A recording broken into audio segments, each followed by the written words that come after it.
فسبحان الذي لا يحصى امتنانه باللسان ولا بالقلم واشهد أن لا إله إلا الله وحده لا شريك له ونشهد أن سيدنا وحبيبنا ومولانا محمدا عبده ورسوله الذي أرسله بالحق بشيرا ونذيرا وداعيا إلى الله بإذنه وسراجا منيرا فقد قال الله تعالى في كلامه المجيد وفرقانه الحميد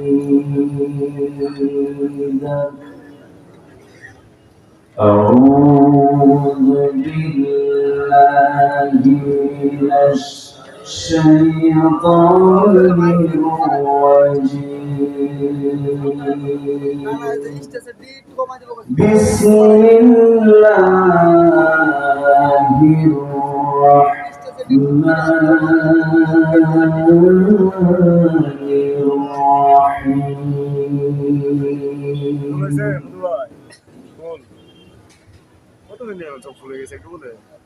نون والقلم وما يسطرون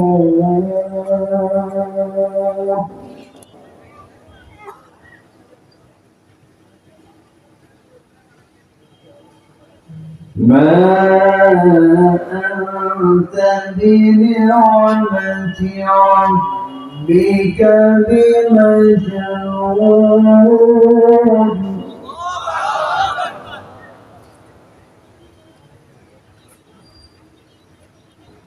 وإن لك لأجرا غير ممنون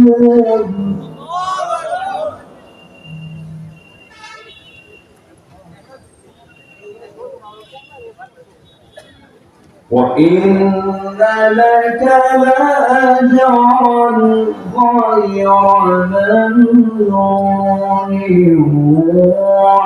وإنك لعلى خلق عظيم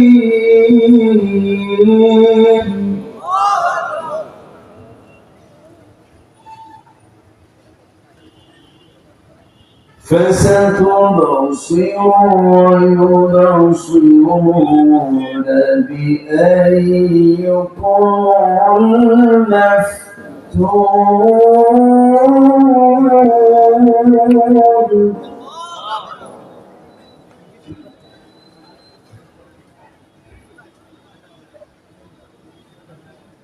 فستبصر ويبصرون بأيكم المفتون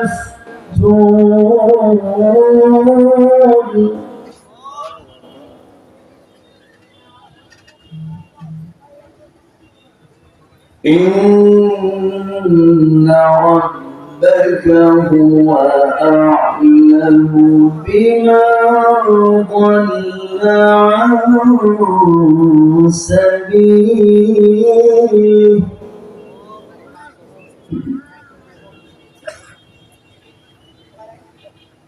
بمن ضل عن سبيله وهو أعلم بالمهتدين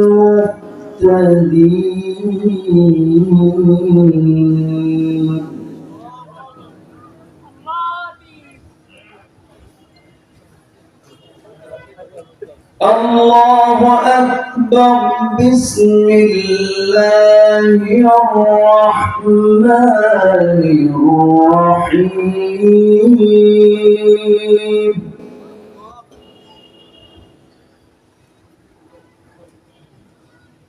إن الله وملائكته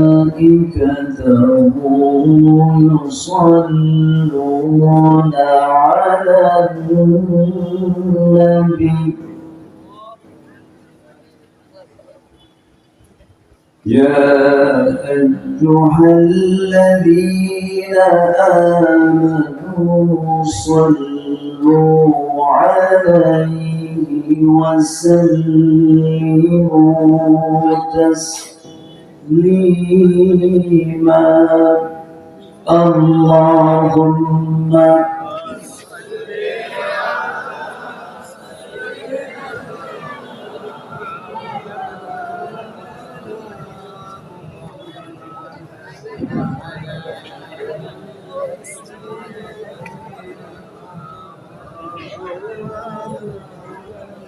কিছু মহব্বত দিয়ে নদীর প্রেমে মাতোয়ারা হয়ে জবান খুলে আওয়াজ দিয়ে জোরালো কণ্ঠে সবাই বলুন আল্লাহুম্মা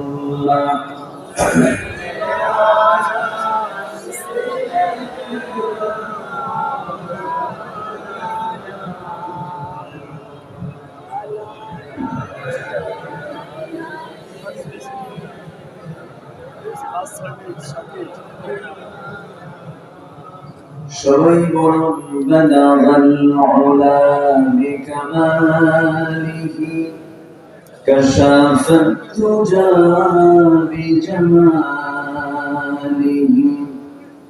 حسنت جميع خصاله سلوا سورة يوسف بداري حكمة لقمان مع قارئ قرآن يهدنا سالما لما بلغ العلا بكماله كشف التجى بجماله حسنت جميع خصاله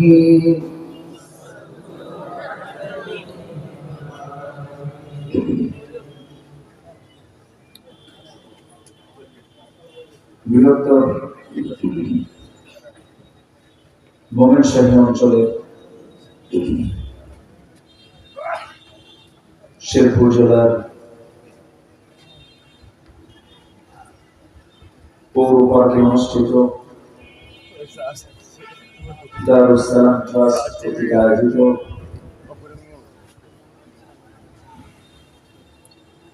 সিরাতুন নবী সাল্লাল্লাহু আলাইহি ওয়াসাল্লাম মাহফিল 2024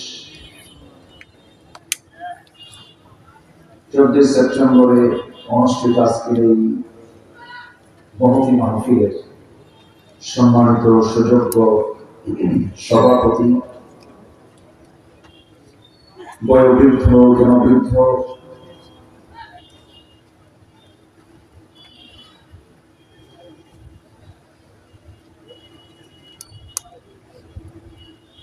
খানকায়ে সিদ্দিকিয়া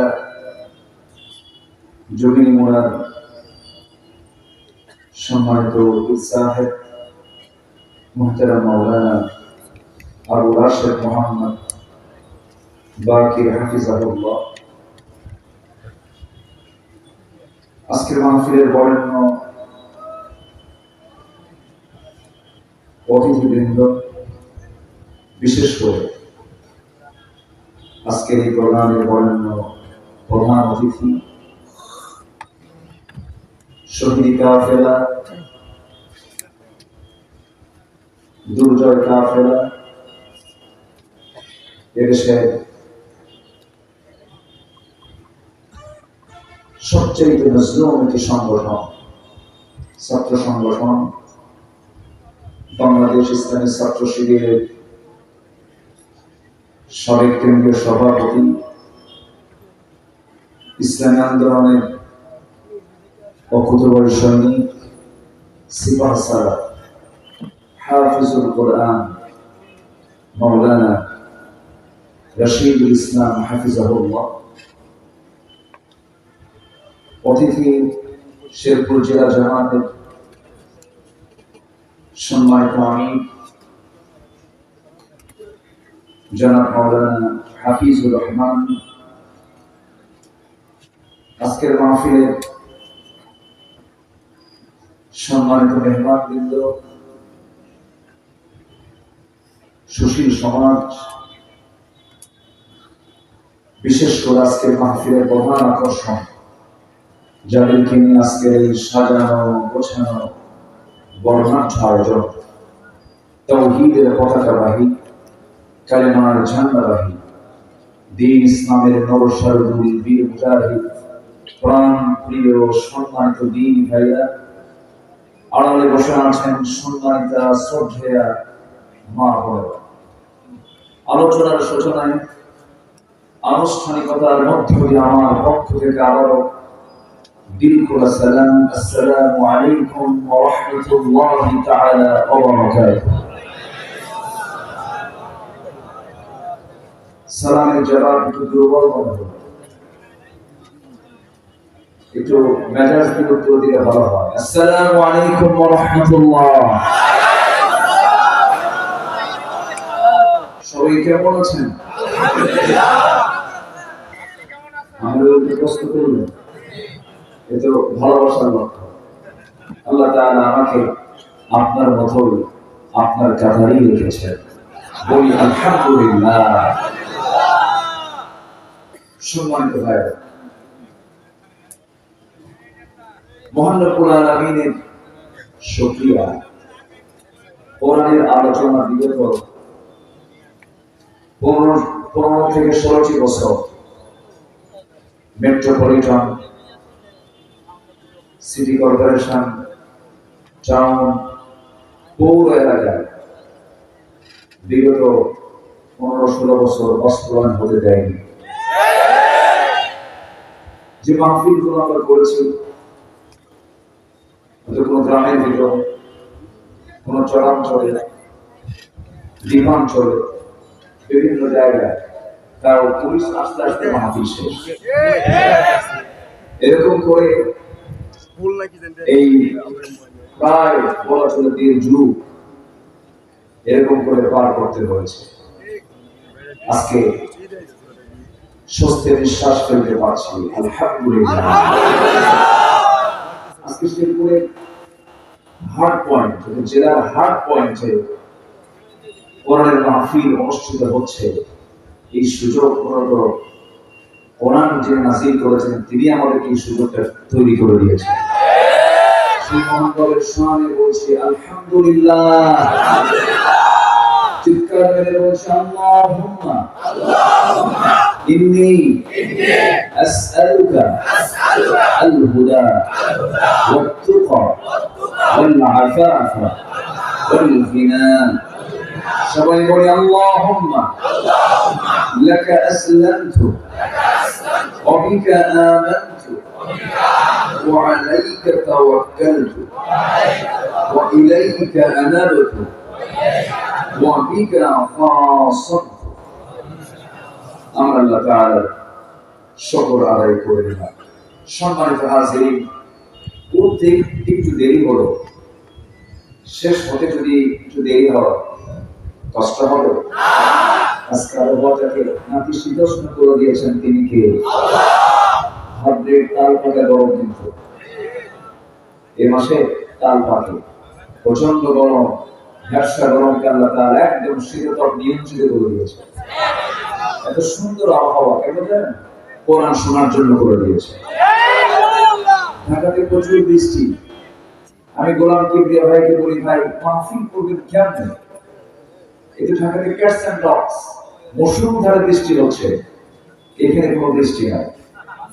বলি আলহামদুলিল্লাহ। বৃষ্টি হওয়াটাও রহমত, বৃষ্টি না হওয়াটাও রহমত। বলি আলহামদুলিল্লাহ। যেখানে যেটা প্রয়োজন সব ফয়সালা কে করেন? আল্লাহ। আল্লাহ তাআলা করেন। সম্মানিত ভাইরা, আমি ভূমিকে বেশি যাব না, সরাসরি আমরা আলোচনার দিকে চলে যাচ্ছি। আমার আগের মেহমান বৃন্দ তারা অনেক স্বল্প সময় হলেও মূল মেসেজ তারা দিয়েছেন। মূল যে মেসেজ, মূল যে বাণী তাদের মুখ থেকে বের হয়েছে, আমি তাদের সূত্র ধরে আমি কিছু ভাঙ্গা চোরা কিছু কথা তখনই বলতে পারবো যখন আপনি শেষ পর্যন্ত থেকে আমাকে সহযোগিতা করবেন। এমন সিদ্ধান্ত কি নেওয়া যায়? এখানে থাকলে সওয়াব পাবো না? ফেরেশতারা কি লিখবে? সওয়াব নেকি লিখতে থাকবে। আমরা বহু সময় চার দোকানে বিভিন্ন জায়গায় সময় কাটাতে ব্যস্ত থাকি। আজকে আমরা একটু কোরআন শোনার জন্য ব্যস্ত থাকবো। চলে বলি ইনশাআল্লাহ। সম্মানিত ভাই, তবে আমি খুব খুশি যে শেরপুরের মাহফিলে এত তাড়াতাড়ি উঠায় দেওয়া এটা ইতিহাস। মানে ময়মনসিংহ অঞ্চলে প্রধান বক্তা 12টার আগে মাইক পাওয়া মানে বিশাল। আমি খুব খুশি আজকে, বলি আলহামদুলিল্লাহ। রাত 3টার দিকে উঠায় আরো মাহফিল আছে। রাত 3টায় আলোচনা তো হয় না আলু সানা, ওয়াজ তো হয় না ভাই আওয়াজ। কি ব্যাপার? আওয়াজ। যাই হোক, আজকে একটা পরিবেশ আমরা ফিরে পেয়েছি, পরিবেশ পেয়েছি, বলি আলহামদুলিল্লাহ। আমরা যে মহান ব্যক্তির জীবনী নিয়ে, সূরাত এবং সিরাত নিয়ে আমরা আলোচনা শুনতে এসেছি, সে ব্যক্তির, সেই মহান ব্যক্তির যদি আলোচনা শুরু হয়, যারা চারিত্রিক সনদ পৃথিবীর কোন একাডেমি দেয়নি, যারা চারিত্রিক সনদ দিয়েছেন, আকাশের মালিক, জমিনের মালিক মহান রব্বুল আলামিন তিনি নিজে দিয়েছেন। তার সিরাতটা নিয়ে আমরা যদি কথা বলা শুরু করি, কোন কবিতার ছন্দ দিয়ে শেষ করতে পারবে না। কোন সাহিত্যিক তার সাহিত্যের রচনা দিয়ে শেষ করতে পারবে না। কোন শিল্পী তার তুলিতে আঁকা এটা প্রশংসার কোন দিক শেষ করতে পারবে না। তিনি হচ্ছেন মহান চরিত্রের তিনি আধার, যার সৃষ্টির মধ্য দিয়ে গোটা বিশ্ব সৃষ্টির পরিকল্পনা।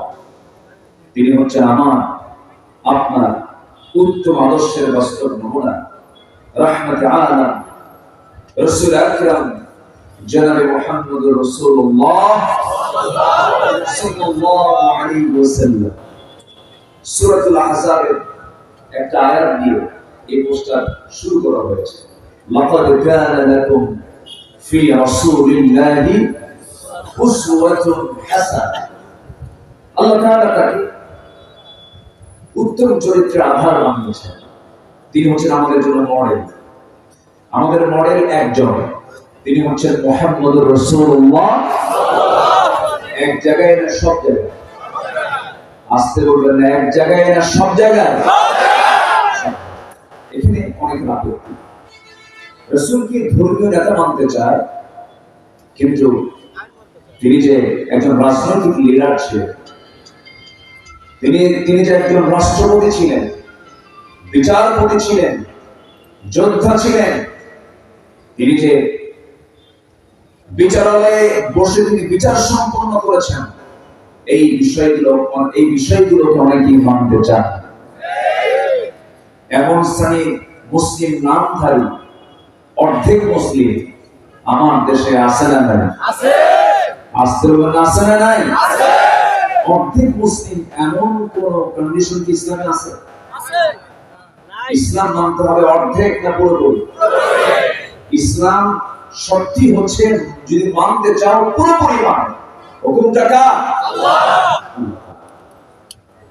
সম্মানিত ভাইরা, কোরআনকে পরিপূর্ণরূপে মানতে হবে, রাসূলের পরিপূর্ণ ইত্তেবা করতে হবে।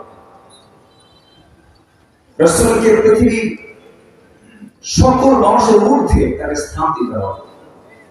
এমন নেতা আমার দেশে আছে যাদের মুখে নবীর নাম আসে না। আছে না নাই? আসতে বলবেন না, আছে না নাই? নবীর নাম আসে না। ওই সমস্ত নেতার নাম আসে যাদের মোস্ট বড় গাড়ি নেই। সে মোস্টটা কি? হাইব্রিড জাতের মোস্ট। এই আরো কিছু মশা ঠিক কিনা? মশলা নেতৃত্ব আমরা দেখতে চাই না, আমরা দেখতে চাই রাসূলের সুন্নাহওয়ালা নেতৃত্ব। বিনোদী নেতৃত্ব আমরা দেখতে চাই না। সম্মানিত ভাইরা, একটু সময় দেন, শেষ ক্লাস তো নেওয়া একটু কঠিন, এবং আমাদের ক্লাসটা নেওয়া আরো কঠিন। কেন জানেন? অবাক বৃদ্ধ বনিতা সকল শ্রেণীর মানুষ মাহফিলে থাকে, ছোট বড় বুড়া মানুষ, শিক্ষিত অশিক্ষিত, সব ধরনের মানুষ থাকার কারণে আমাদের অনেক কথাগুলো সহজ করে বলার চেষ্টা করতে হয়। আমার কথা বুঝতে কষ্ট হচ্ছে না? কারণ আল্লাহ সবাইকে শোনার তৌফিক দান করুন। সম্মানিত ভাইরা, একটি সূরা থেকে তেলাওয়াত দিয়ে শুরু করেছি আমার অভ্যাস অনুযায়ী। সূরাতুল কালাম, সূরাতুল কালাম। এই আমার পকেটে কলম দিয়েছেন, কালাম অনাস্তর, যা দিয়ে লেখা হয়, যা দিয়ে কি লেখা হয়। তাহলে এই সূরার নামটা কি বলেন তো? কলম। তাহলে কলমের নাম আছে না নেই? সূরাতুল কালামে প্রথম দিকে আমি কয়েকটা আয়াত আমি তেলাওয়াত করেছি। আমি চেষ্টা করব আয়াতগুলোকে সামনে রেখে সংক্ষিপ্ত করে কিছু কথা বলার জন্য। সম্মানিত ভাইরা, আমরা একটি সুন্দর পরিবেশ পেয়েছি। আজ থেকে 1.5 মাস আগে আমরা চিন্তাও করতে পারিনি এই সুন্দর পরিবেশ সৃষ্টি হয়েছে। এই চেষ্টা কিন্তু শুধু একদিন দুদিনের জন্য নয়, এই চেষ্টার পিছনে মেহনত, কিছু ব্যক্তির জীবন দেওয়া, কিছু নির্যাতন নিপীড়ন সহ্য করার ইতিহাস এই জমিনে আছে না নাই? আসতে বলবেন না, আছে না নাই? আল্লাহ আমাদেরকে সাহায্য করেছে। আমাদের সাহায্য করে কেউ না, রাশা নয়, ভারত নয়, আমেরিকা নয়, কানাডা নয়। আমাদের সাহায্যকারী হচ্ছেন একজন, তিনি হচ্ছেন মহান রব্বুল আলামিন। তিনি আমাদের সাহায্যকারী। বদরে সাহায্য করেছেন কে? আল্লাহ। উহুদে সাহায্য করেছেন কে? আল্লাহ। উহুদের প্রান্তরে 70 জন তাজা প্রাণ, 70 জনের তাজা প্রাণ তারা বিলিয়ে দিয়েছেন, রক্ত ঝরিয়েছেন। খন্দকের প্রান্তরে, হুনাইনের প্রান্তরে, বদর প্রান্তরে সাহাবীদের তাজা রক্ত ঢালতে হয়েছে, তারপরেই তো বিজয় এসেছে। এই জমিনেও শহীদের রক্ত আছে না নাই? আসতে বলবেন না, আছে না নাই? এই জামানার এক নক্ষত্র কামরুজ্জামান, জ্বলন্ত সাক্ষী, তাকে শহীদ করে দেওয়া হয়েছে ষড়যন্ত্র করে। সেই সময় তার বয়স যা ছিল, ওই বয়সে মানুষ কখনো এমন জাতীয় অপরাধের অপরাধী হতে পারে না। সম্মানিত ভাই, এমনি আল্লাহ তাআলা কি সামান্য এবং সামান্য যে অর্জন আমরা পেয়েছি, এমনি এমনি আসে না। অবশ্যই কিছু মানুষের ত্যাগ, কোরবানি, দোয়া আছে না নাই? আসতে বলবেন না, আছে না নাই? কিন্তু পেয়েছি, এটিকে টিকে রাখার দরকার আছে না নাই? টিকে রাখাটাই সবচেয়ে বড় চ্যালেঞ্জ। টিকে রাখতে হলে একজন নেতার দিকে যেতে হবে। আমাদের নেতা কয়জন বলেন? সে নেতা কে? বলুন তো সবাই, মুহাম্মদুর রাসূলুল্লাহ সাল্লাল্লাহু আলাইহি ওয়াসাল্লাম। একজন নেতাকে মানতে হবে, কোন নেতা মানবো না এই নেতা ছাড়া, কোন আদর্শ মানবো না এই আদর্শ ছাড়া। কারণ এই আদর্শের সার্টিফিকেট কে দিয়েছেন? আল্লাহ। আল্লাহ তাআলা দিয়েছেন। আল্লাহ রাব্বুল আলামিন বলেন, নুন ওয়াল কলমি ওয়া মা ইয়াসতুরুনা মা আনতা বিনি'মাতি রাব্বিকা বিমাজনুন ওয়া ইন্না লাকা লাআজরান গায়রা মামনুন وإنك لعلى خلق عظيم جل الله أكبر হেরেছেন আপনাকে পাগল বলছে আপনি চিন্তিত হবেন না আপনাকে যে যাই বলে বলুক আপনি পাগল নন আপনি উম্মাদ নন আমি আপনাকে ঘোষণা করছি এমন সার্টিফিকেট আমি আপনাকে দিয়ে দিলাম যা পৃথিবীর কাউকে আমি দেই না আমরা নামাজের মধ্যে যখন সিজদায় চলে যাই রুকুতে চলে যাই সুবহান রাব্বিয়াল আযীম বলি ইয়াজিম শব্দটা আল্লাহ তাআলা ঠিক একই শব্দ প্রয়োগ করে আল্লাহ রাব্বুল আলামিন নবীর শানে বলছেন ওয়া ইন্নাকা লাআলা খুলুকিন আযীম আপনি হলেন সুমহান চরিত্রের অধিকারী এমন সার্টিফিকেট আল্লাহ রাব্বুল আলামিন তার শানে দিলেন নবীকে আল্লাহ তাআলা চারটা ছেলে সন্তান দিয়েছিলেন কাসেম তাহের তৈয়াব ইব্রাহিম এই চারটা ছেলের সন্তান তার বালিগ হওয়ার পূর্বে প্রাপ্তবয়স্ক হওয়ার পূর্বে সবগুলো সন্তান যখন দুনিয়া থেকে বিদায় নিয়ে নিল বিশেষ করে কাসেম রাদিয়াল্লাহু আনহু যখন দুনিয়া থেকে বিদায় নিলেন ওই আরবের কুরাইশরা আরবের নেতাগুলো সব এক জায়গায় হয়ে কেউ প্রতিপন্ন করে রাসূলকে টার্গেট করে বলতে লাগলো মুহাম্মদ তো লেস কাটা মুহাম্মদ তো নির্বংশ ছেলে সন্তান হয় আর মরে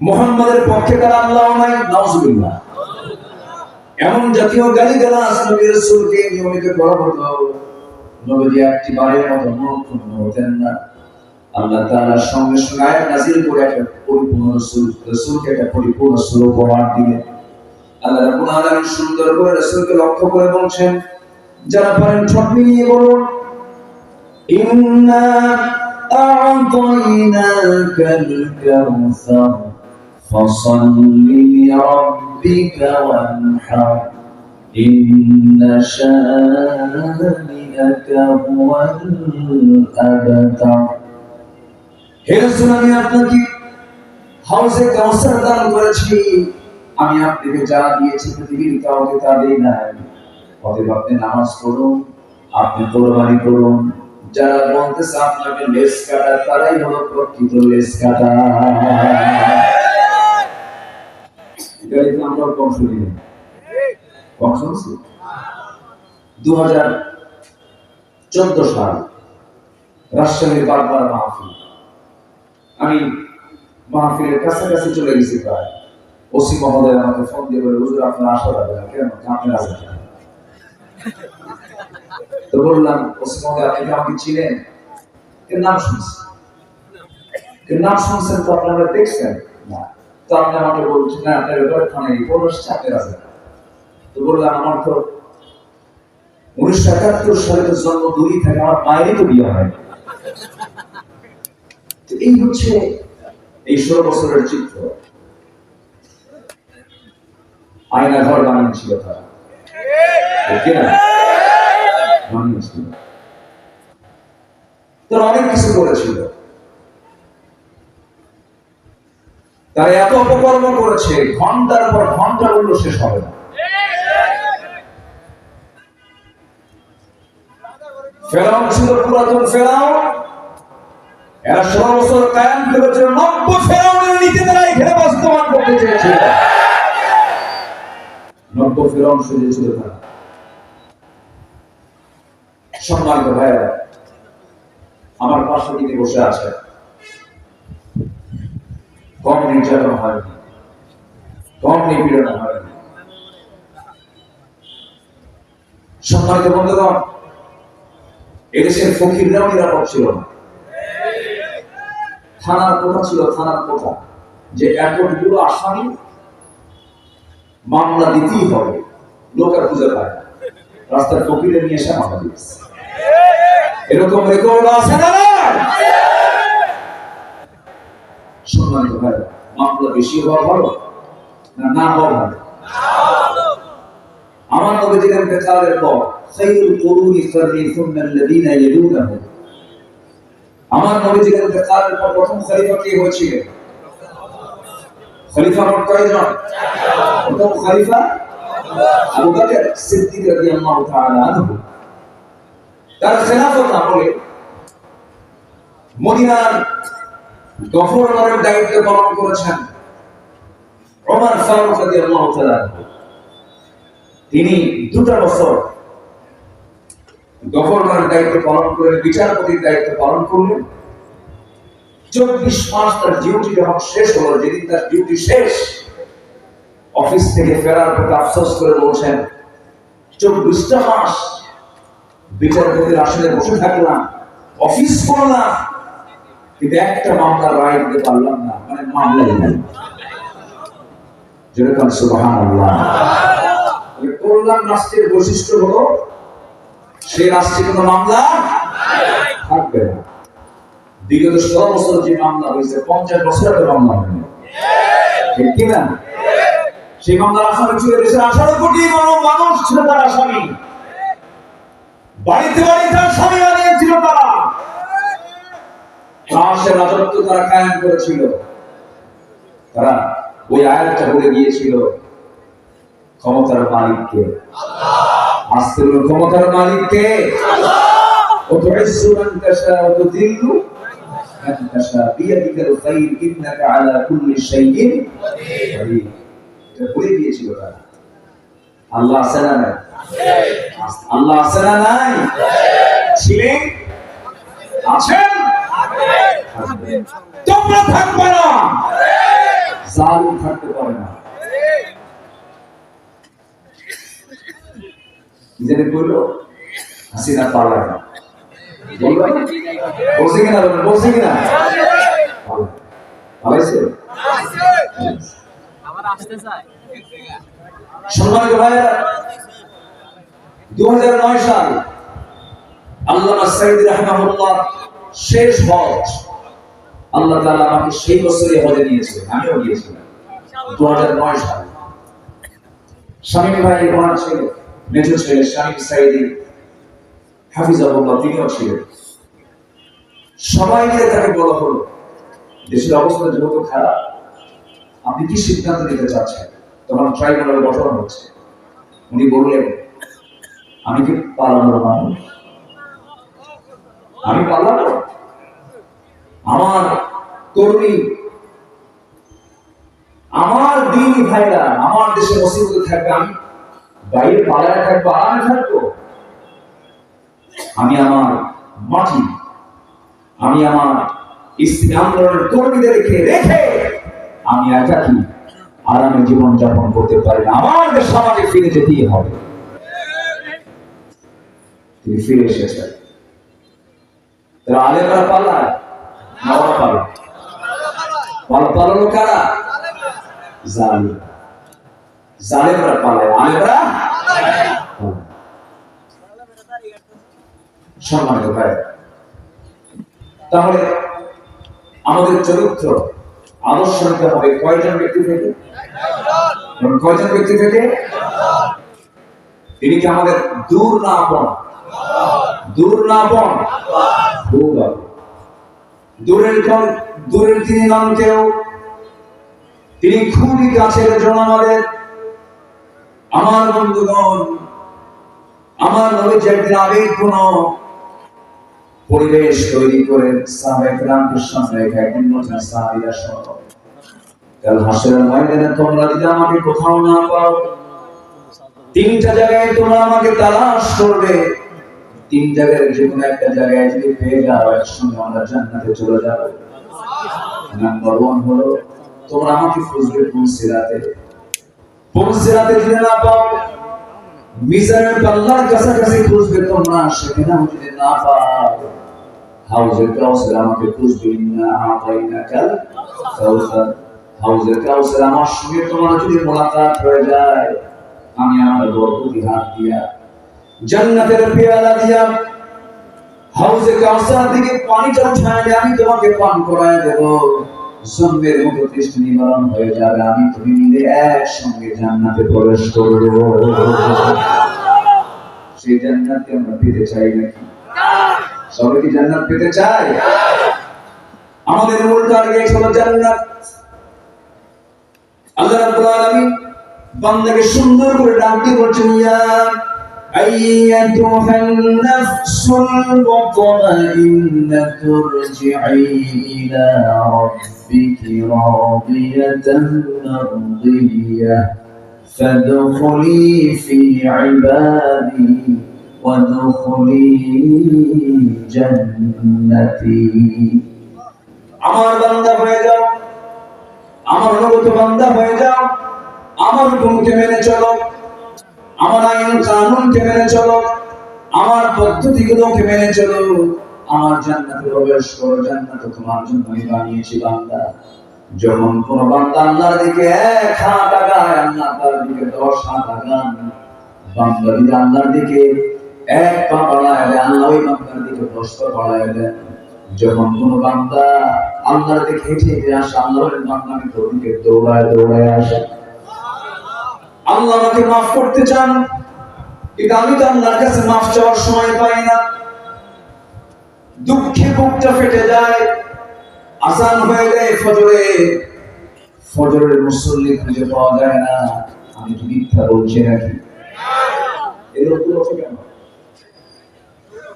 সমস্যা একটু বসেন। চাপ নাকি? কোন চাপ? ভিন্ন চাপ? এটা আকাশের কথা। খুব যদি চাপ লাগে সেটা ভিন্ন কথা। আর ঊর্ধ্ব চাপও আছে। ঊর্ধ্ব চাপ হলো বিড়ি খাওয়া চাপ। এই চাপ কিন্তু কম। কিছু বসেন। কোরআনের মাহফিল বরকতের মাহফিল। এই মাহফিল থেকে যদি কেউ বিনা কারণে উঠে যান, নড়াচড়া করেন, আর ফেরেশতার দৃষ্টিতে যদি এটা শৃঙ্খলা ভঙ্গ যদি হয়, তাহলে অবশ্যই এটার জন্য কি অপরাধ আছে না? বলেন আছে না? নাই? অপরাধী হয়ে যায়। একটু বসেন। এই মাহফিলের শৃঙ্খলা রক্ষার দায়িত্ব একার না সবার? একার না সবার? তোমাকে একটার উপর উঠবেন না। আমি খুব বেশি সময় নেব না, আর একটু সময় নিতে চাচ্ছি। সম্মানিত ভাই, ফজর নামাজ আর জোহরের নামাজ, জোহরের নামাজ আসরের নামাজ মুনাফিকরা পড়ে।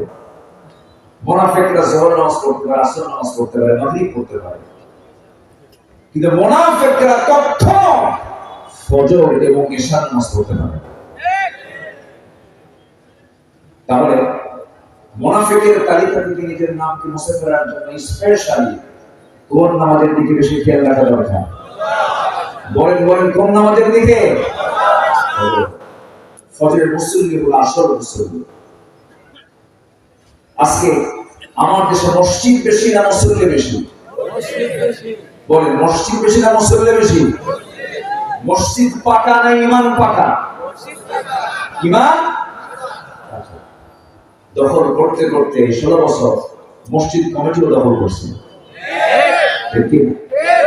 মসজিদ কমিটি সভাপতি সেক্রেটারি হয়েছিল কারা? যারা গাঁজা খায়, যারা সুদ খায়। ওই সুদখোর গাঁজাখোর গুলো কমিটি পর্যন্ত দখল করেছিল মসজিদে। সম্মানিত ভাই, এই মাহফিল, এই সমস্ত মাহফিলের পোস্টারে নেতার নাম না দিলে মাহফিল বন্ধ। ঠিক কি না? পোস্টার দখল, কি দখল? পোস্টার। এবং নাম দিয়েছে, সে নামটা মানে নেতার নামটা ছোট অক্ষরে লেখা হলো কেন? আমার নামটা আগে কেন দেওয়া হলো না? এটিকে বুঝি দিলাম মামলা পর্যন্ত হয়েছে। কত বড় জালিম ছিল এরা। কোরআন শুনতে যারা বাধা দেয় তারা হচ্ছে এই জামানার ফেরাও। কোরআন শুনতে কি বাধা দেয় নাই? আসলে বাধা দেয় নাই। সম্মানিত ভাই, আমরা সে আদর্শের দিকে ফিরে যেতে চাই যে আদর্শের সার্টিফিকেট কে দিয়েছেন? আল্লাহ দিয়েছেন। আসুন না, আমার রাসূল কি আল্লাহ তাআলা কোরআনে আরো কি কি কথা বলেছেন সেই দিকে আস্তে আস্তে করে আমরা একটু অগ্রসর হব। ফজর পড়বো তো নাকি? ইনশাআল্লাহ। সবাই কি ফজর পড়বো? ইনশাআল্লাহ। কোথায় পড়বেন? এখানে পড়বেন। এখানে এরকম লোক আছে না? আমি এত সাহস আমি দেখতে চাই না। আমার ফজর নামাজটা মসজিদে পড়বো, চলে বলি ইনশাআল্লাহ। সাহাবায়ে কেরামদের ভিতরে নামাজ কাজা ছিল? আমার নবীর জীবনে কি নামাজ কাজা ছিল? বলুন তো, আমার দেশে নামাজি মুসলমান বেশি না বেনামাজি মুসলমান বেশি? বেনামাজি আর মুসলমান, বেনামাজি আর কি মুসলমান না। নামাজি মুসলমান হতে হবে আমাকে আপনাকে।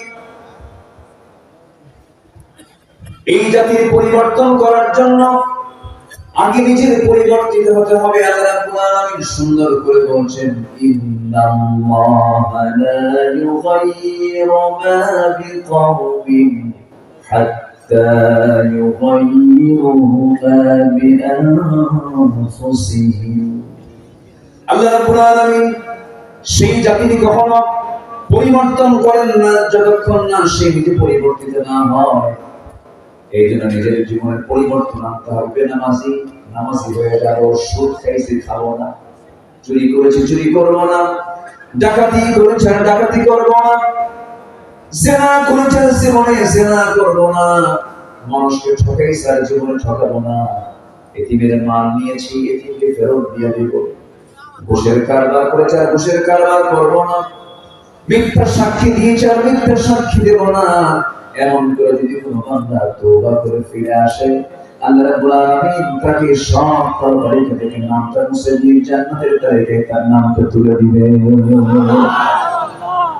অপরাধ করলে পরে এই দুনিয়ার কোন থানায় যদি কোন অপরাধীর নাম যদি একবার উঠে যায় কালো তালিকায়, ভালো হওয়ার পর মৃত্যুকার নামটা কালো তালিকায় থেকে যায়। কিন্তু যদি কোনো বান্দা যদি তওবা করে আল্লাহর পথে ফিরে আসে, আল্লাহ রাব্বুল আলামিন জাহান্নামের তালিকা থেকে ওই বান্দার নামের তালিকাটা জান্নাতের তালিকায় দিয়ে দেন। জোরে বলি সুবহানাল্লাহ। তওবার কত গুরুত্ব দেখেন। আল্লাহ রাব্বুল আলামিন তওবা নামে একটা সূরা পর্যন্ত নাযিল করেছেন। আল্লাহ রাব্বুল আলামিন এক জায়গায় হুকুম পর্যন্ত দিচ্ছেন, ইয়া আইয়ুহাল্লাযীনা আমানু তুবু ইলাল্লাহি তাওবাতান নাসুহা। হে ইমানদাররা, তোমরা তওবার মতো তওবা করো। তওবা করার হুকুমটা দিয়েছেন কে? আল্লাহ দিয়েছেন।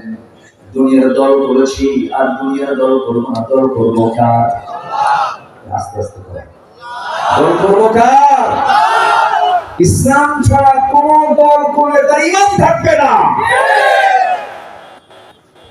কমিউনিজমকে বিশ্বাস করলে, সোশ্যালিজমকে বিশ্বাস করলে, ন্যাশনালিজমকে বিশ্বাস করলে, ক্যাপিটালিজমকে বিশ্বাস করলে, পৃথিবীর মানব রচিত 70 থেকে 80টি মানব রচিত মতবাদ আছে, তার একটা মতবাদকে বিশ্বাস করা মাত্রই তার ঈমান বাজেয়াপ্ত হয়ে যাবে। এদেশে ইসলামী দল ছাড়া আরো অনিসলামী দল আছে না? সেই অনিসলামী দলের নেতার নামে লাগেও কিন্তু মোহাম্মদ লাগানো আছে, আছে না? নাই? মুজাহিদুল ইসলাম না, হলো মুজাহিদুল ইসলাম, সে কমিউনিস্ট পার্টির নেতা। নাম আছে কি? মুজাহিদুল ইসলামের মুজাহিদ না, দল করে কমিউনিস্ট। সম্মানিত ভাইরা, এই বিষয়টা ক্লিয়ার করা দরকার। যদি আমাকে কেউ প্রশ্ন করে, কোরআন এবং হাদিসের আলো কিছু বলে, ইসলামী দল ছাড়া যদি কেউ অন্য কোন দল করে, কোন ব্যক্তি যদি অনিসলামী কোন দল করে, মানব রচিত আইনে বিশ্বাসী হয়ে যদি কোন দল করে দুনিয়া থেকে বিদায় হয়, সে কি ঈমানের বিদায় হতে পারবে? আসতে পারবে? পারবে? আমার দেশে অনিসলামী দল করার লোক আমার দেশে কম না বেশি? আসতে হবে না কম না বেশি? আমি তাদেরকে সুদার্থ আহ্বান জানাবো। একটা বিষয় মাথায় রাখবেন, ইয়াউমা নাদউ কুল্লা উনাসিন বিইমামিহিম। কিয়ামতের দিন প্রত্যেক নেতা তার কর্মী সহ, প্রত্যেক কর্মী তার নেতা সহ হাজির হবে আল্লাহর আদালতে। অতএব নেতা নির্বাচন করতে গিয়ে মোসলা নেতৃত্বকে বাদ দিতে হবে। বেনামাজি নেতৃত্বকে বাদ দিতে হবে। যুবকরা সেই নেতৃত্বের মুখে জুতা মারো যেটাতে তোমার হাতে মদের বোতল তুলে দেয়। ওই সমস্ত নেতৃত্বকে মানা যাবে। সম্মানিত ভাই, সম্মানিত বন্ধুগণ, দল করবো কার দল? আসতে বলবে না কার দল? আরো জোরে কার দল? আমার দেশে ইসলামী দল একটা না আরো আছে, একটা দুইটা নয়, আরো বহু আছে ইসলামী দল। তবে গুড, বেটার, বেস্ট একটা কথা আছে। ভালো, তার চেয়ে ভালো, তার চেয়ে ভালো আছে না? বলেন তো। ইমাম ইবনে তাইমিয়া তিনি তার এক বক্তব্যে বলেছেন, এবং যুগে যুগে বড় বড় মানুষদের মুখ থেকে এই কথাটাই বেশি বের হয়েছে, যে দলের প্রতি বাতিল শক্তি বন্দুকের নল তাক করা থাকে, বাতিল শক্তির আক্রমণ যে দলের প্রতি বেশি করা হয়, সেই দলটাই হচ্ছে প্রকৃত একমাত্র হক দল। সবাই বুঝে নেন, এই দেশে বেস্ট ইসলামী দল কাকে বলে, কার নাম, এটা বুঝে নেন। এতে কোনো সন্দেহ নেই, যে দলের শহীদের কাতার লম্বা, সেই দল একমাত্র হতে পারে দেশের সবচেয়ে ইসলামী শ্রেষ্ঠ দল হতে পারে সেই দলটাই, যে দলের নাম হচ্ছে বাংলাদেশ জামাত ইসলাম। তবে হ্যাঁ, দুনিয়ার তৈরি করে কোন আইনকে বাদ দিয়ে আপনি যদি কোন ইসলামী দলকে যদি পছন্দ মনে করে, যে কোনো একটা ইসলামী দলও করেন, এটি কোনো বাধা নেই। তবুও আপনার কাছে আমাদের জোর একটি দাবি, জোর একটি অনুরোধ, দুনিয়ার কোন তৈরি করা দল করে দুনিয়া থেকে বিদায় নেবেন না। মৃত্যু হবে জাহালিয়াতের মৃত্যু। সবার কি মনে থাকবে কথাগুলো? সবার কি মনে থাকবে? আল্লাহ সবাইকে আমল করার তৌফিক দান করুন। জোরে বলি আল্লাহুম্মা আমিন। সম্মানিত ভাই, আমার নবীজি চরিত্র কেমন ছিল, আমার নবীজির সিরাতটা কেমন ছিল, আল্লাহ রাব্বুল আলামিন নিজে তার সার্টিফিকেট দিয়েছেন। তাকে আল্লাহ তাআলা নির্বাচিত করেছেন। দাওয়াত দিতে হবে কি আমাদের রাসূলকে আল্লাহ তাআলা অর্ডার দিয়েছেন কেমন করে দাওয়াত দিতে হবে। কোরআনের আলোকে আল্লাহ তাআলা রাসূলকে মডেল বানিয়ে বিভিন্ন জায়গায় রাসূলকে ইঙ্গিত করেছেন। যেরকম একটা জায়গায় আল্লাহ তাআলা রাসূলকে অর্ডার দিচ্ছেন দাওয়াতটা কেমন করে দিতে হবে। আল্লাহ রাব্বুল আলামিন বলেন, উদউ ইলা সাবিলি রাব্বিকা বিল হিকমাতি ওয়াল মাউইযাতিল হাসানাহ ওয়াজাদিলহুম বিল্লাতী হিয়া আহসান ইন্না রাব্বাকা হুয়া আ'লামু বিমান ضَلَّ عن سبيله وهو أعلم بالمهتدين জোরে বলুন আল্লাহু আকবার। ফেরেশতা আপনি যখন দাওয়াতের কাজ করতে যাবেন, প্রজ্ঞার সাথে হিকমতের সাথে আপনি দাওয়াতের কাজ করবেন। হিকমত মানে অনেকে ভুল বোঝেন, হিকমত মানে বুঝেন হলো সত্যকে আড়াল করে কথা বলা, কৌশল করে কথা বলা, তার মানে এটা নয়। অর্থাৎ সত্যকে উপস্থাপন করতে গিয়ে যত প্রজ্ঞার প্রয়োজন সকল প্রজ্ঞাকে সামনে রেখে দাওয়াতি কাজ করা। আমার বন্ধুগণ, আল্লাহ রাব্বুল আলামিন রাসূল কাবার বলছেন, আপনি উত্তম নসরতের মধ্য দিয়ে আপনি মানুষকে দাওয়াতি কাজ করবেন, তর্কে জড়াবেন না।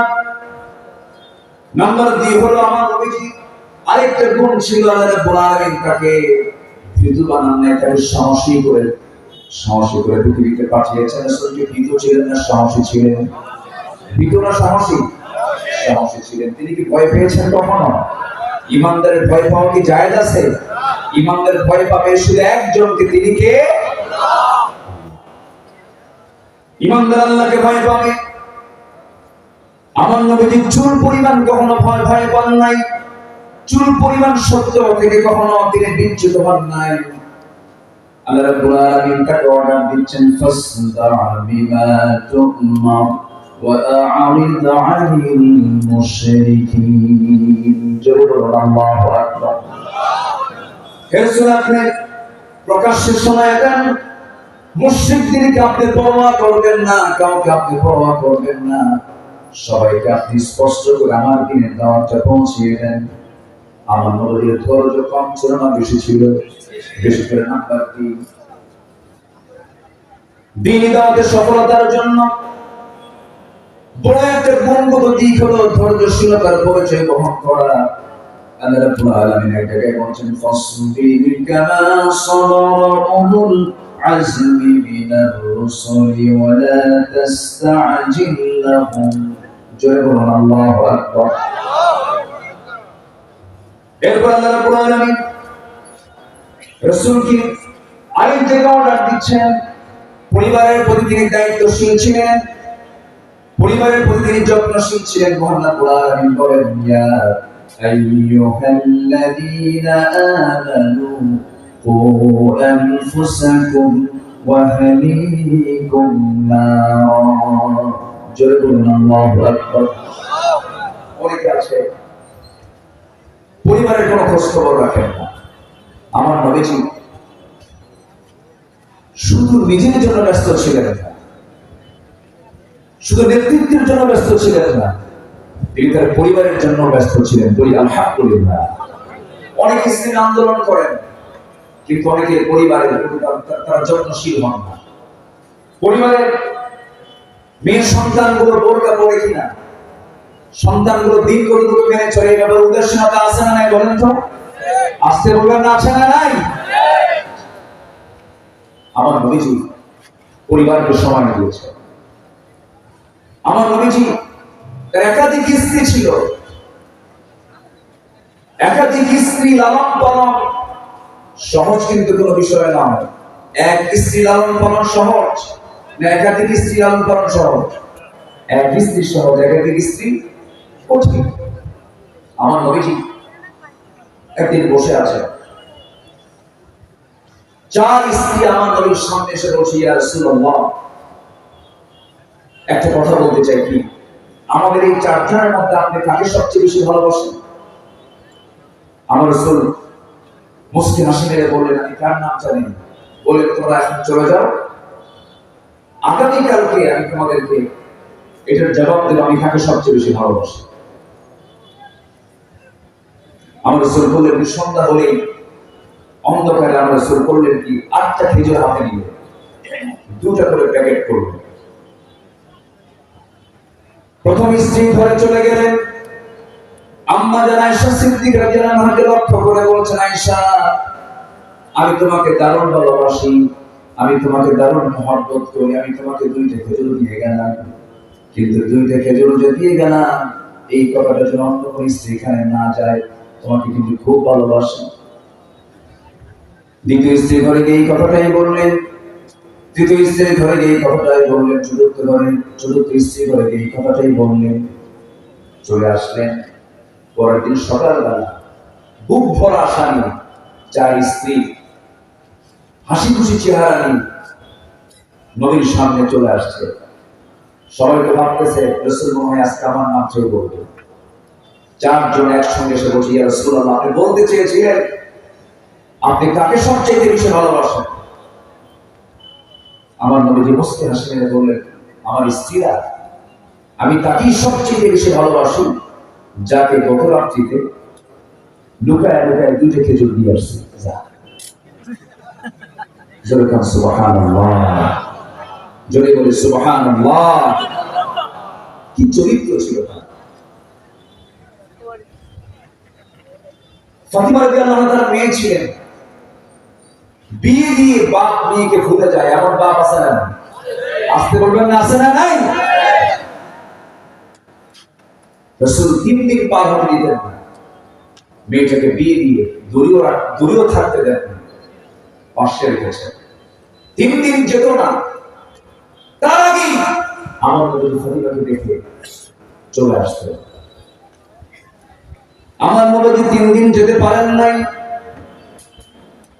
চতুর্থ দিন একদিন গেলেন গিয়ে দেখেন আমার নবীর মেয়ে ফাতিমার চক্ষুটা গর্তের মধ্যে চলে গেছে। রাসূল বলেন, ফাতিমা তোমার পেটটা, তোমার চোখটা গর্তের মধ্যে চলে গেছে, শুকিয়ে গেছে কেন, কি হয়েছে তোমার? আন্নাহা জাইআতুন মুনযু সালাসাতা আইয়াম, আপনার কলিজার টুকরা মেয়ে ফাতিমা আজকে 3টা দিন যাবত আহারে আছে, 3টা দিন যাবত না খেয়ে আছে। আমার রাসূল বলেন, ফাতিমা অভিযোগ দিচ্ছ কেন? তুমি যার সামনে দাঁড়িয়ে দাঁড়িয়ে অভিযোগ দিচ্ছ তোমার পিতা আজকে 4টা দিন যাবত না খাওয়া, তোমার আব্বা আজকে 4 দিন যাবত খায় না। ও আমার কলিজার টুকরা মেয়ে ফাতিমা, দেখো তো, আমি তো লক্ষ্য করে দেখছি আমার কলিজার টুকরা নাতি 2টা নাই। আমার হাসান হোসেন কোথায় গেছে? আব্বা তারাও না খাওয়া, তাদের পেটেও কোনো খাবার যায় নাই। আমার নবীজি কাজের সন্ধানে বের হয়েছেন, সেই কাজটা পেলেন। সেই কাজটা হলো কূপ থেকে পানি তুলতে হবে। কূপ থেকে পানি তুললেন, একটা করে বালতি পানি তুলবেন, একটা করে খেজুর দেওয়া হবে। 9ম বালতির পানি তুলতে গেলে দড়িটা ছেড়ে বালতি কূপের মধ্যে পড়ে গেল। আমার নবীজি আর পানি তুলতে পারলেন না। ইহুদি বুঝতে না পেরে আমার নবীজি ডাল বরাবর হাত টানিয়ে চড়াঘাত করলো। নবীজি মুখ থুবড়ে পড়ে গেলে আমার নবীজি মুস্কি হাসি মেরে দাঁড়িয়ে গেলেন। দাঁড়িয়ে গিয়ে বলছেন, ইহুদি আমি যে 8টা বালতির পানি তুলেছি, 8টা বালতির পানি তোলার জন্য 8টা খেজুর তুমি আমাদের দিয়ে দাও। কলিজার টুকরা হাসান হোসেন না খাওয়া, তাদের মুখে কিছু খাবার তুলে দিতে হবে। আমার রাসূল নিজে বলেছেন, কোন স্বামী যদি কোন স্ত্রীর জন্য খাবার তুলে দেয়, খাবার তুলে দেওয়া সাদকা। রাসূল পরিবারকে সময় দিয়েছেন, বুক উঁচু করে বলেছেন, আমার স্ত্রীরা শোনো, আমার সন্তানরা শোনো, তোমাদের সঙ্গে আমি যে আচরণগুলো করি, স্ত্রী তোমার বিশেষ করে শুনে নাও, রাতে রাতে তোমাদের সঙ্গে আমি যে আচরণগুলো করি, সাহাবীরা তোমরা শুনে নাও, তোমাদের সঙ্গে সারাটা দিন যে আচরণগুলো করি, দিন রাত 24 ঘন্টার সমস্ত কর্মকাণ্ড গোটা জাতির সামনে তোমরা প্রচার করে দাও। যেরকম সুবহানাল্লাহ, কি চরিত্র আল্লাহ তাআলা রাসূলকে উপহার দিয়েছিলেন। আমার দেশে কিছু নেতা আছে, ডাবল স্ট্যান্ডার্ড নীতি অবলম্বন করে, হজে যায় আবার তাসের আসরে বসে। আসতে বলবেন না, আছে না নাই? হজে যায় আবার নাইট ক্লাবে যায়। নির্বাচন যখন চলে আসে, মসমসা পাঞ্জাবি,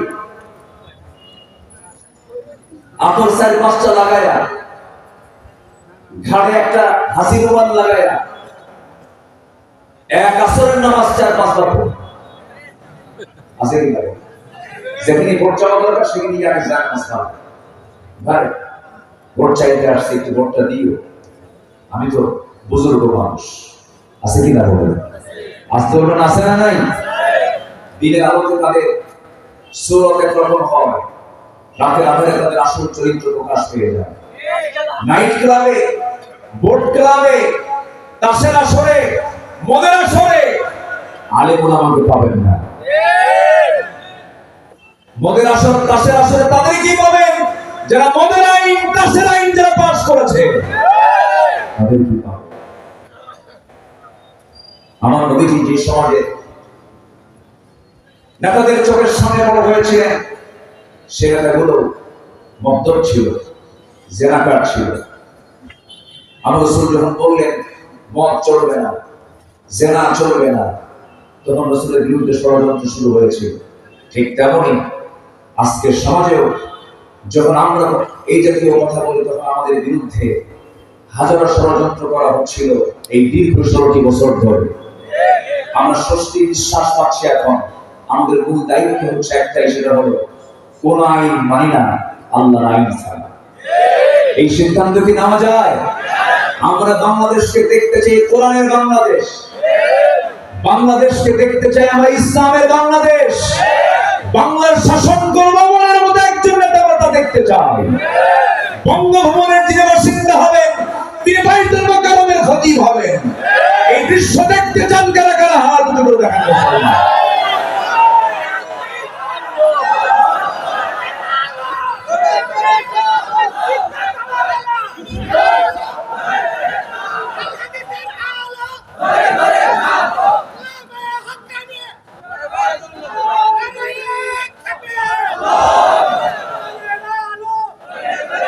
আল্লাহ তুমি সবার হাতকে কবুল করো, জোরে বলি আমিন, আরো জোরে আমিন। সম্মানিত ভাই, নাম্বার 6, আমার নবীর আমানতদারিতা ছিল 16 বার। আমার নবীকে মক্কার কুরাইশরা সম্মান করেছিল না বের করে দিয়েছিল? বলেন তো। আমার রাসূলকে মক্কার কুরাইশরা কাফের মুশরিকরা সম্মান করেছিল না বের করে দিয়েছিল?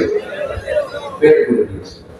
যে লোকেরা রাসূলকে বের করে দেয় আর সেই লোকদের সম্পদ নবীর কাছে আমানত ছিল, ব্যাংক শুরু রেখেছিল, রাসূল সেই সম্পদগুলোকে তাদের হাতে ফেরত দিয়া তিনি মক্কা থেকে মদিনায় এসেছিলেন। বলেন আল্লাহু আকবার। আমরা ইতিহাসগুলো অনেকে জানি না, উল্টা ভাবে আমাদের সামনে উপস্থাপন করা হয়।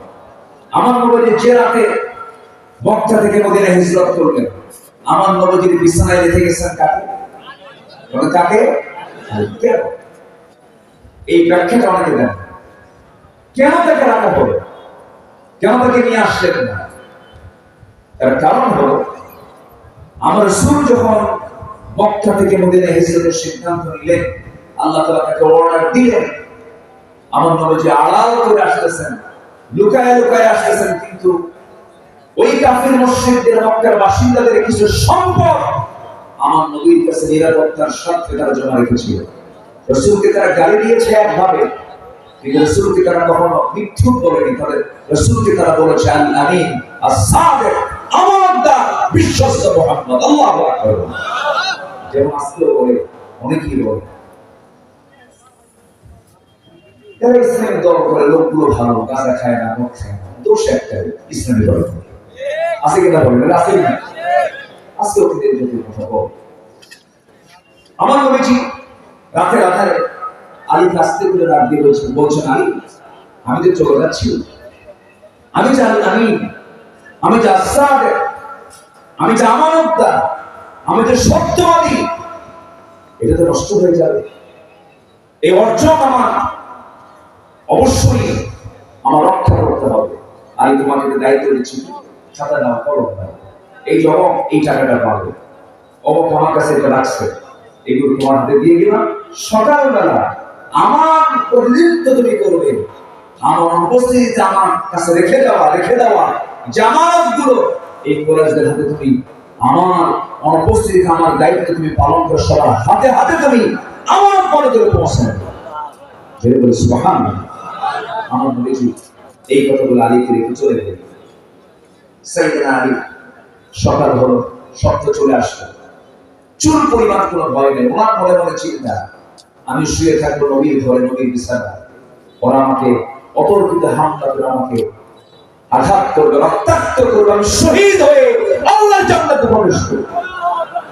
তার চিন্তা কোনো ভয় নেই, নবীর বিছানায় শুয়ে আছেন, তিনি নির্বিঘ্নে ঘুমাচ্ছেন, আরাম ফরমাচ্ছেন। সব এসে বলল, আলী, মুহাম্মদ কোথায়? সাইয়েদনা আলী বলছেন, তোমাদের চোখের সামনে দিয়ে গেল, তোমরা দেখো না? সুবহানাল্লাহ বলবেন না? তোমাদের চোখের সামনে দিয়ে তো গেল, তোমরা কি দেখো না? ওমা রামাইতা ইয রামাইতা ওয়ালাকিন্না আল্লাহ রামা। আল্লাহু আকবার। তোমরা কি দেখো না? এমন জবাব দিয়ে দ্বিতীয় কোনো উত্তর দেওয়ার কোনো চান্স কাফের মুশরিকরা পেল না। হঠাৎ করে সবাই বলে উঠল, আমরা আলীকে মেরে ফেলব, আলীকে আমরা দুনিয়া থেকে বিদায় করে দেব। তখন আবু জাহেল বলতেছে, খবরদার, আলীর গায়ে তোমরা কেউ হাত দিবা না, কারণ আলীর গায়ে হাত দিলে পরে আমাদের মধ্যে গন্ডগোল লাগবে, প্রেস লেগে যাবে, দ্বন্দ্ব লেগে যাবে। আমাদের টার্গেট আলী নয়। মুহাম্মদ এখনো মক্কা ছাড়তে পারে না, আশেপাশে কোনো গুহার মধ্যে লুকানো আছে, যেখানেই পাবে তাকে গ্রেফতার করে ধরে ফেলে। আবু জাহেল যদিও নেতা খারাপ,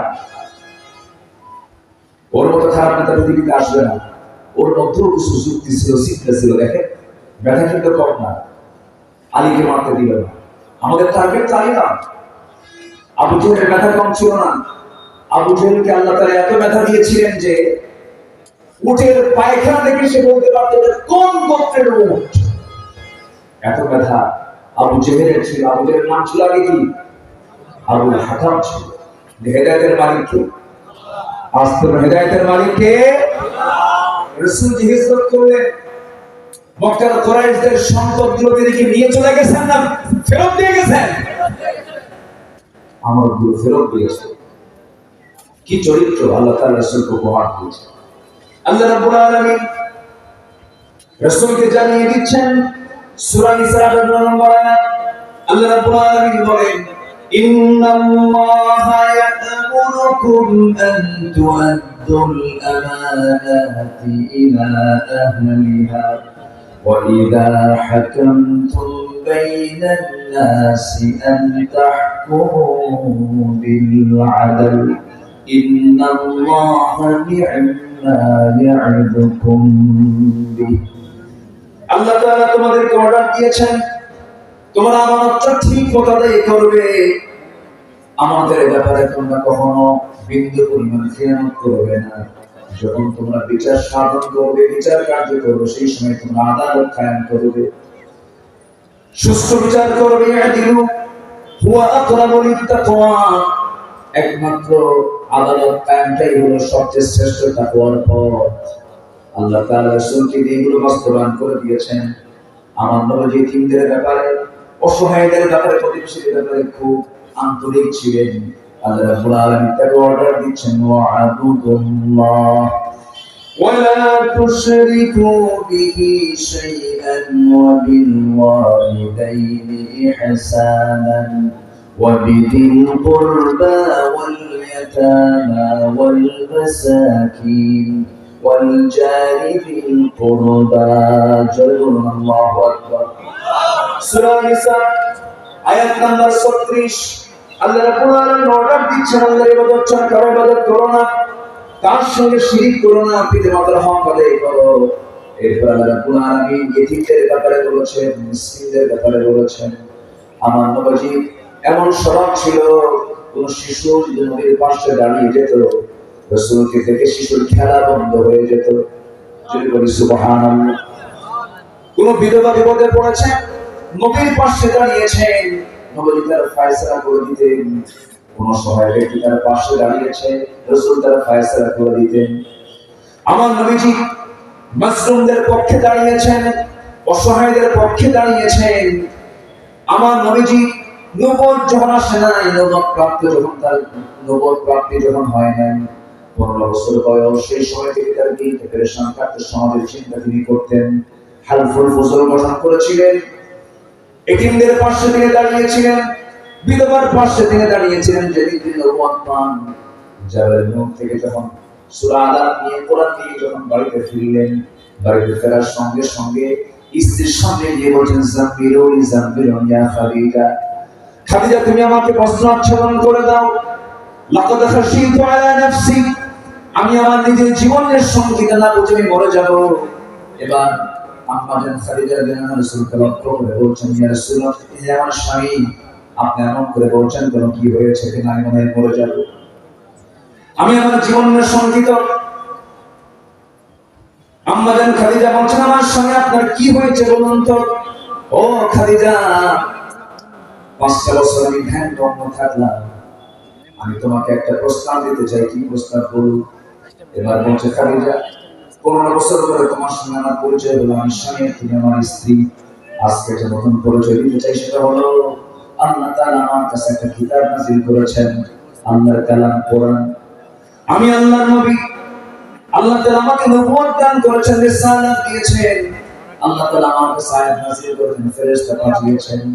আম্মা জান খাদিজার চোখ অশ্রুপূর্ণ হয়ে গেল, কাঁদতে কাঁদতে বলছেন, আমার স্বামী গো, 15 বছর ধরে আমি আপনার সঙ্গে দাম্পত্যময় জীবন কাটালাম, একটা দিন যার মুখ থেকে অযাচিত কোনো কথা বলতে দেখলাম না, যার মুখ থেকে অযাচিত কোনো কথা বের হতে দেখলাম না, একটা মিথ্যা কথা বের হতে দেখলাম না, অতিরঞ্জিত অপ্রয়োজনীয় অপ্রাসঙ্গিক কোন একটা কথা যার মুখ থেকে কোনোদিন মুখ ফসকে বের হলো না। আপনি দিনের পাশে দাঁড়ান, মাজলুমের পাশে দাঁড়ান, অসহায়ের পাশে দাঁড়ান, আপনি মিসকিনদেরকে সহায় দান করেন, এমন একজন ব্যক্তি জান্নাতের নবী হবে, এতে বিন্দু পরিমাণ কোনো সন্দেহ নাই। আপনি আমাকে দেরি করাবেন না, এই যে আমি হাত লাগায় দিলাম, আমার সঙ্গে আপনি আমাকে পড়ায় দেন, আশহাদু আল্লা ইলাহা ইল্লাল্লাহ وحده لا شريك له وأشهد أن محمدا عبده ورسوله هداية المالك কে আস্তে বলে হেদায়েতের মালিক কে ইসলামে প্রথম মুসলিম হয়েছে পুরুষ না নারী বলেন বলেন বলেন বলেন ইসলামের জন্য প্রথম শহীদ হয়েছে মুসলিম না নারী বলেন বলেন বলেন কাবা শরীফের ভিতরে প্রথম বাসিন্দা হয়েছেন পুরুষ না নারী নারীদের অবদান ইসলামে আছে না নাই একজন মানুষ বাইরের মানুষের কাছে ভালো হতে পারে ঘরের মানুষ বইয়ের কাছে কিন্তু ভালো হওয়া এত সস্তা না সবার কাছে বুজুর্গ হওয়া যায় বইয়ের কাছে বুজুর্গ হওয়া কিন্তু খুব কঠিন চেয়ারম্যান গিরি করা যায় বইয়ের কাছে চেয়ারম্যান গিরি কিন্তু সহজ না বেশি কথা বলতে গেলে জানি তুমি কিরকম ভালো মানুষ আমি কি ভুল বলতেছি আমার নবীজি তার চারিত্রিক সৌন্দর্য দিয়ে তিনি তার পরিবারকে মুগ্ধ করতে পেরেছেন আল্লাহু আকবার বলো নিজের বাপ দাদার ধর্ম ছেড়ে দিয়ে সব কিছু ছেড়ে দিয়ে আমাদের খালিদা কালিমা গ্রহণ করেছেন নবীজির সুন্দর চরিত্র রেখে আল্লাহু আকবার সম্মানিত ভাই রাসূলকে যখন প্রস্তাব দেওয়া হলো বিয়ের সময় কথা সিরাত তো তার সিরাত তার জীবনী নিয়ে তার জীবনে ঘটে যাওয়া কিছু কথা তো আজকে মাহফিল আসা প্রাসঙ্গিক আসা দরকার আসা উচিত আমার রাসূলকে প্রস্তাব দিয়েছেন আমাদের খালিদা প্রস্তাব দিয়েছেন আমাদের খালিদার পক্ষ থেকে প্রস্তাব এসেছে তিনি দেননি প্রস্তাব এখন তো প্রস্তাব দেওয়ার জন্য বাপও লাগে মাও লাগে চাচাও লাগে না কারো লাগে না ডাইরেক্ট অ্যাকশন ওই দেখেন ডাইরেক্ট অ্যাকশন কি জোরে করে জোরে করে না আরো জোরে এই ডাইরেক্ট অ্যাকশন কি ইসলামে আছে আসতে বলবেন না আছে এখন গোটা দেশের ক্যাম্পাসে আমার নবীর গজল পরিবেশন হচ্ছে কাওয়ালি পরিবেশন হচ্ছে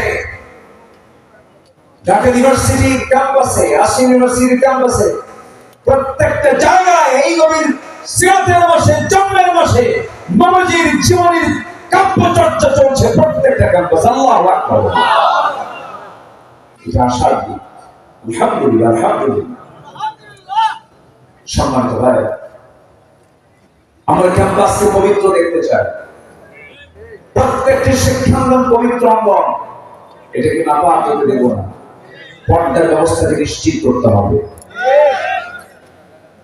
প্রেম কোনদিন বিয়ের আগে হয় না প্রেম হয় বিয়ের আগে না বিয়ের পরে বলে বলে প্রেম হবে বিয়ের আগে না বিয়ের পরে এখন প্রেম কখন হয় বিয়ের আগে প্রেম হয় বিয়ের পরে প্রেম কি করবে বিয়ের পরে কি লেখে কি হয় কি লেখে যুবক যারা আছে তোমাদের কাছে বিনীত অনুরোধ চাই আমি তোমাদেরকে বলতে চাই এই নোংরাগুলো করবে না লাভ নাই এগুলো লস প্রজেক্ট এগুলোতে পা দেওয়া মানে নিজের জীবন যৌবনকে ধ্বংস করে ফেলা খারাপ কিছু দেখবা না খারাপ কিছু শুনবা না খারাপ কিছু চিন্তা করবা না ইন্না সামআ ওয়াল বাসারা ওয়াল ফুআদা কুল্লু উলাইকা কানা আনহু মাসউলা শ্রবণ শক্তি দৃষ্টি শক্তি অন্তর শক্তি সব জিজ্ঞাসিত হবে কার কাছে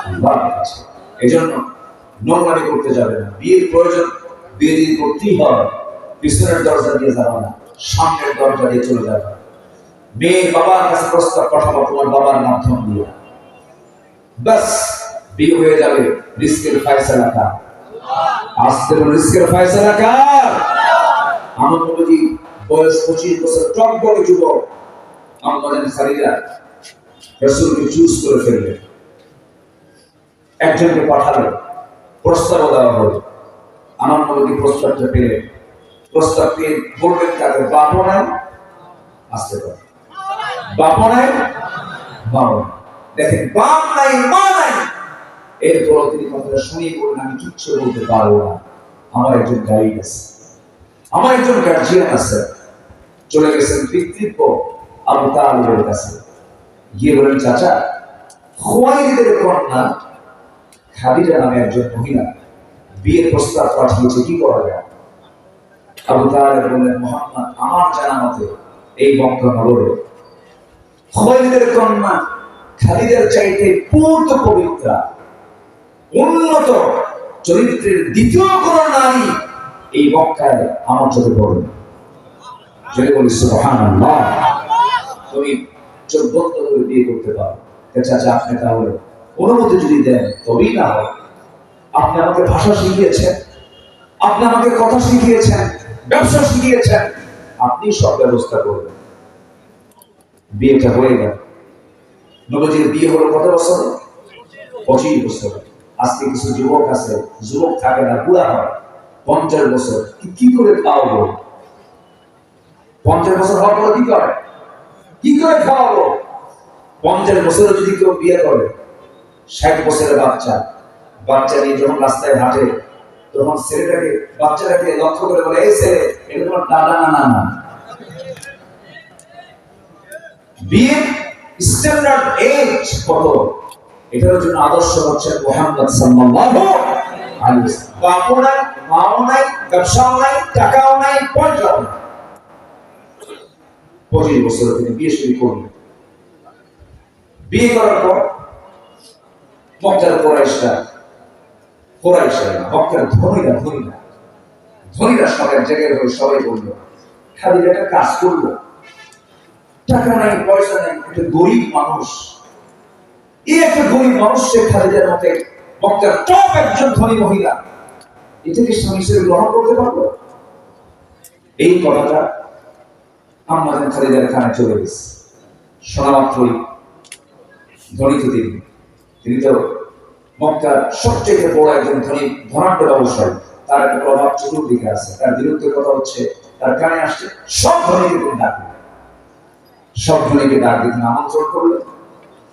তিনি বললেন, আমার যে বিয়ে হলো, আমার বিয়ে নিয়ে তোমরা নাকি কি কল্পনা করছো, কি যেন মন্তব্য করছো আমার স্বামীকে নিয়ে। আমার স্বামীকে নিয়ে আমি তোমাদের 4টা প্রশ্ন করতে চাই।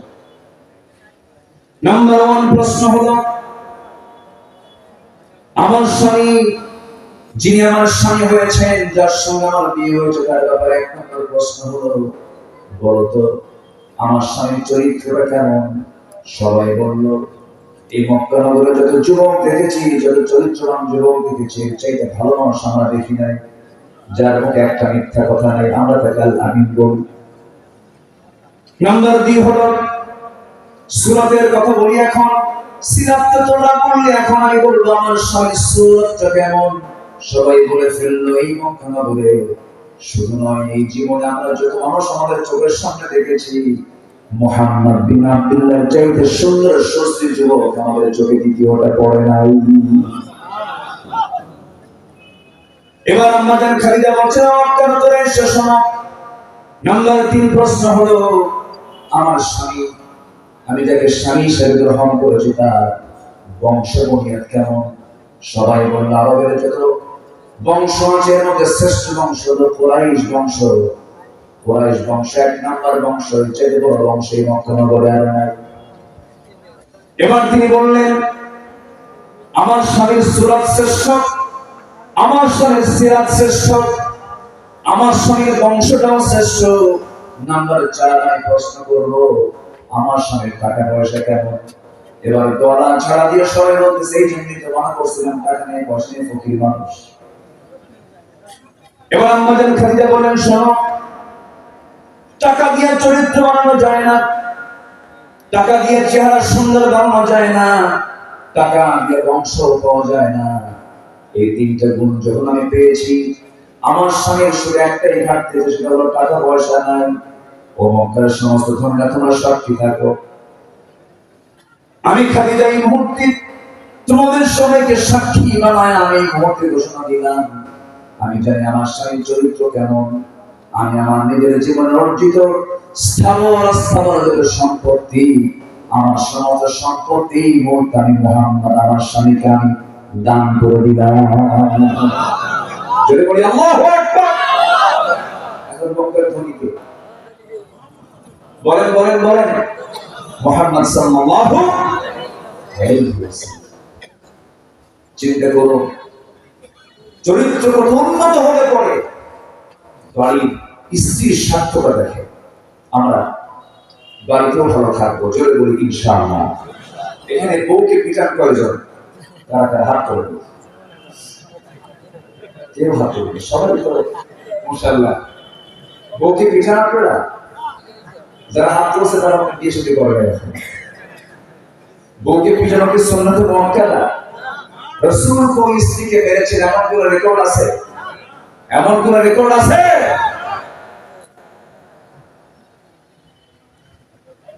স্বামী মালয়েশিয়া থাকে, বউ দেশে থাকে, মোবাইলে গালিগালাজ, অকথ্য ভাষায় গালিগালাজ, শেষ পর্যন্ত লাস্ট প্রান্তিক শব্দ বলে ফেলে, তালাক দিয়ে ফেলে। তালাকটা দিয়ে আমাদের কাছে ফোন দেয়, ওষুধ কাম তো সারছে কি 100 তালাক দিচ্ছে। কত তালাক দিচ্ছে বলেন? 100 তালাক। কিন্তু সাথে আরেকটা তালাক মারছে আরেকজনকে, আমার শাশুড়ি তালাক দিচ্ছে। শাশুড়ি কি তালাক খায়?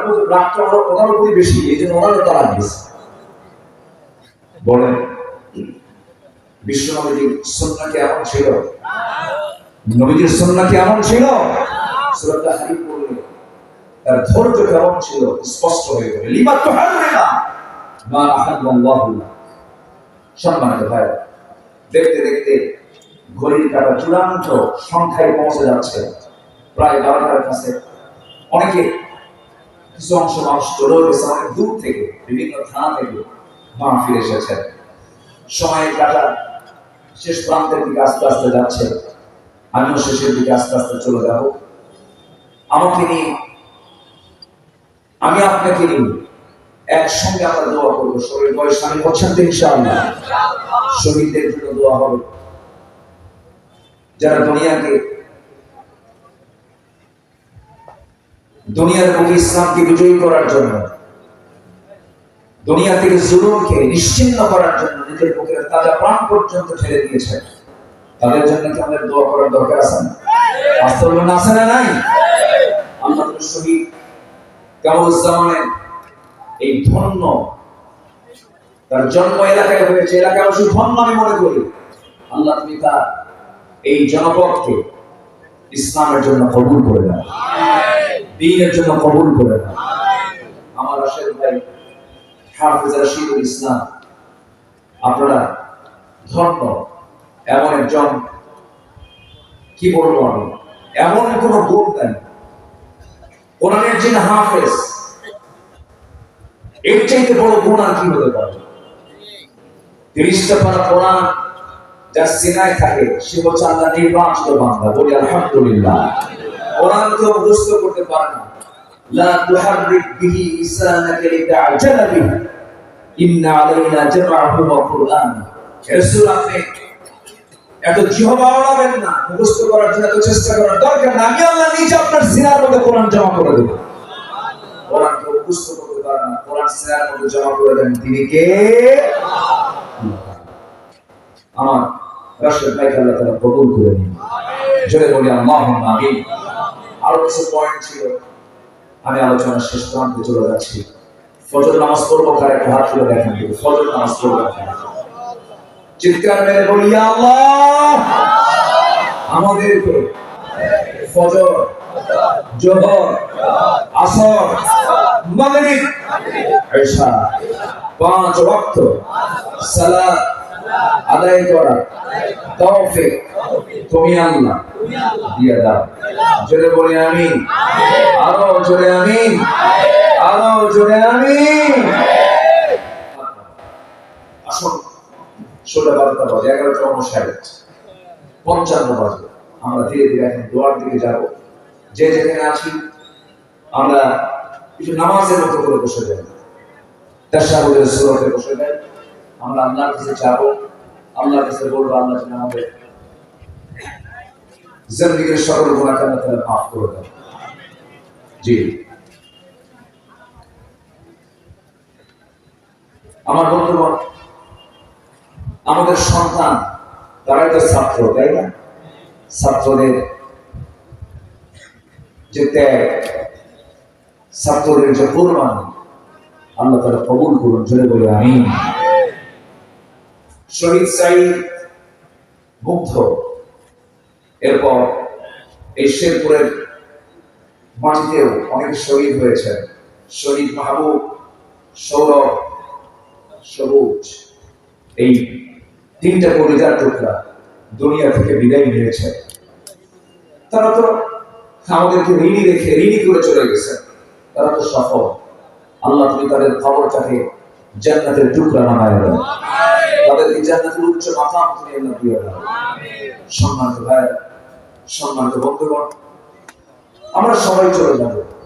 আজকে যেমন আমরা একসঙ্গে একই জায়গায় বসে একটি সুন্দর মিলন মেলা বাস্তবায়ন করতে পারলাম, আল্লাহ যেন আমাদেরকে আর শাসিনের ছায়া এক মিলন মেলা আমাদেরকে উপস্থিত হওয়ার তৌফিক দান করুন। এই আশাবাদ কামনা করি। সবার কিছু দোয়া চাই। আমার জন্য কি সবাই দোয়া করবেন? ভাঙ্গা চলে কিছু কথা বললাম, অনেক রাত হয়েছে। আসুন আমরা আল্লাহর কাছে চাবো, আল্লাহর কাছে প্রার্থনা করবো। আমরা আল্লাহর কাছে চাই, সবাই বলে সুবহানাকাল্লাহুম্মা ওয়া বিহামদিকা আশহাদু আন লা ইলাহা ইল্লা আনতা আস্তাগফিরুকা ওয়া আতুবু ইলাইকা। সবাই বলি, ইয়া আল্লাহ, আমার জীবনে সগীরা কবিরা ছোট বড় সব গুনাহ তুমি আল্লাহ মাফ করে দাও, মাফ করে দাও। জোরে বলুন ইয়া রাব্বাল আলামিন, জোরে বলুন ইয়া রাব্বাল আলামিন। ربنا لا تزغ قلوبنا بعد إذ هديتنا وهب لنا من لدنك رحمة إنك أنت الوهاب।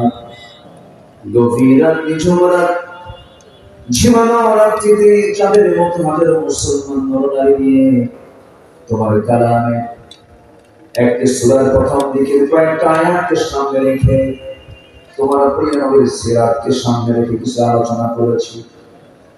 গুনার বোঝা মাথায় কাঙ্গাল ভিখারির মতো দুটো হাত পেতে আছে। আল্লাহ, গুনার দিকে তাকাইও না। বান্দা মনে করে আমাদের সবার তামাম জিন্দেগীর সমস্ত গুনাহগুলোকে মেহেরবানি করে মাফ করে দাও। জনম দুঃখী বান্দার যারা চলে গেছেন, জিন্দেগীর গুনাহগুলো মাফ করে দাও। কবরগুলোকে জান্নাতের টুকরা বানায়া দাও। অনেক আলোচনা শেষ করে বাড়ি ফিরে যাব। বাড়িতে ফিরে গিয়ে সব দেখবো, কিন্তু মাকে পাবো না। যে মার দিকে তাকালে সুবিধা গুনাহ মাফ হয়, যে বাবার দিকে তাকালে বরকত সওয়াব পাওয়া যায়। আল্লাহ তাআলা শিয়াম বাম্মাদের দুনিয়া থেকে বিদায় নিলেন। জিন্দেগীর গুনাহগুলো মাফ করো, কবরগুলোকে জান্নাতের বাগিচা বানায়া দাও। এমন আমার সঙ্গে তুলতে পারেন নিজের হাতে নিজের মাকে কাফন দাফন করেছে। আল্লাহ তাআলা এমন ভয়ান তুলতে পারেন নিজের বাবাকে নিজের পিঠে বহন করে কবর পর্যন্ত নিয়ে চলে গেছেন। ও আল্লাহ, শাবান বাজার দুনিয়া থেকে বিদায় নিলেন। জিন্দেগীর গুনাহগুলো মাফ করে দাও, কবরটাকে তুমি জান্নাতের বাগিচা বানায়া দাও। আব্বা আম্মার জন্য কি দোয়া করতে হয় তাও শিখিয়ে দিয়েছো। চক্ষু বন্ধ করুন, হাত একটু উঁচু করে আব্বা আম্মার জন্য সবাই আল্লাহর সামনে দোয়াটা পড়ে আমার সঙ্গে ছটকিলা মিলায় জোরে জোরে বলুন, রব্বিরহামহুমা কামা রাব্বায়ানি সাগীরা, রব্বিরহামহুমা কামা রাব্বায়ানি সাগীরা, রব্বিরহামহুমা কামা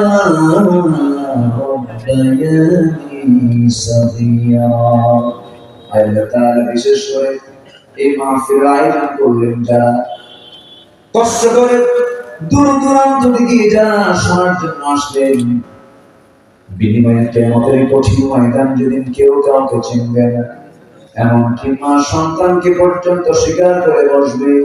যেদিন মানুষ কাঁদতে কাঁদতে চোখের পানিগুলো ফুরে যাবে, চোখ থেকে রক্ত বের হওয়া শুরু হয়ে যাবে, সেই কঠিন মুসিবতের দিন এই মাহফিল সবার জন্য নাজাতের মাধ্যম তুমি আল্লাহ বানায়া দিও। আল্লাহ তাআলা যে জায়গায় বসে দোয়ার আয়োজনে আমরা শামিল হয়েছি, খুব নিকটে তোমার একজন পছন্দের বান্দা, যাকে নির্যাতন করে জুলুম করে দুনিয়া থেকে বিদায় করে দেওয়া হয়েছে, নেতৃত্ব শূন্য করার পরিকল্পনা মাথায় নিয়ে এমন একজন মহান ব্যক্তিত্বকে আজকে আমরা হারিয়ে ফেলেছি। ও আল্লাহ, শহীদ কামরুজ্জামান রাহিমাহুল্লাহ কবরটাকে তুমি আল্লাহ জান্নাতের টুকরা বানায়া দাও। আল্লাহ তাআলা যে লক্ষ্য উদ্দেশ্যকে সামনে রেখে আজকে তার শাহাদাত তোমার কাছে ফরিয়াদ করে প্রার্থনা করি, এই জমিনে তোমার দিন কায়েম হয়ে চলে দৃশ্য দেখার তৌফিক তুমি আমাদের সবাইকে দিয়ে দাও। আল্লাহ তাআলা তোমার কাছে ফরিয়াদ করি, আল্লামা সাইদ রাহিমাহুল্লাহ শাহাদাত বরণ করেছেন, দুনিয়া থেকে বিদায় নিয়ে সারা জীবন তার একটা দোয়া ছিল, আল্লাহ বাংলার জমিনে কোরআনের রাজ কায়েম হয়েছে এমন দৃশ্য দেখার তৌফিক তুমি আমাদের দিয়ে দিও। আল্লাহ তুমি তাকে তুলে নিয়েছো, তুমি তাকে উঠায় নিয়েছো।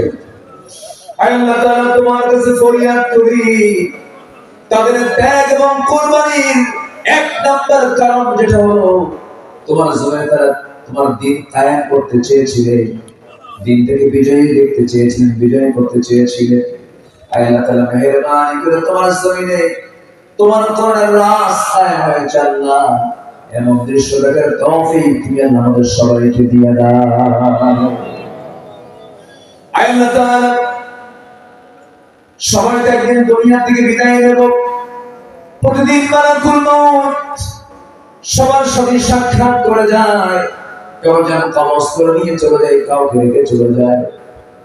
আজকেও কত ভাই কত বোন দুনিয়া থেকে বিদায় নিয়েছেন, আমি একদিন দুনিয়া থেকে বিদায় নিয়ে নেব। তোমার কাছে একটাই ফরিয়াদ করি, মূর্তি যখন হবে তুমি আল্লাহ আমাদের শহীদ মওত কপালে জুটায়া দিও। আল্লাহ তাআলা শেরপুরের প্রত্যেকটা ঘরকে ইসলামের দুর্গ বানায় দাও, ঘরে ঘরে খালিদ বিন ওয়ালিদ পয়দা করে দাও, আম্মা জান আয়েশার মতো চরিত্রবতী মা বানায় দাও। আমার আশিক ভাইকে তুমি আল্লাহ কবুল করে নাও, আমার গোলাম কিবরিয়া ভাইকে তুমি আল্লাহ কবুল করে নাও। আল্লাহ তাআলা আমিরের জামাতকে তুমি আল্লাহ দয়া করে কবুল আর মঞ্জুর করে নাও। আল্লাহ তাআলা তোমার দরবারে ফরিয়াদ করি, 5 আগস্ট এর আগে এবং পরে এই দেশের পরিবর্তনের জন্য, জুলুম থেকে জাতিকে মুক্ত করার জন্য যারা বুকের তাজা প্রাণ ছেড়ে দিয়েছে, আল্লাহ মেহেরবানি করে তুমি তাদের শাহাদাতকে কবুল করে নাও, তোমাদের রক্তকে তুমি দয়া করে কবুল আর মঞ্জুর করে দাও। আল্লাহ আমরা বিশ্বাস করি তুমি তো বিজয় দিয়েছো, কারণ ওই সমস্ত যুবকরা যারা রাস্তায় নেমেছিল তাদের বুক থেকে ভয় তুমি দূর করে দিয়েছিলে।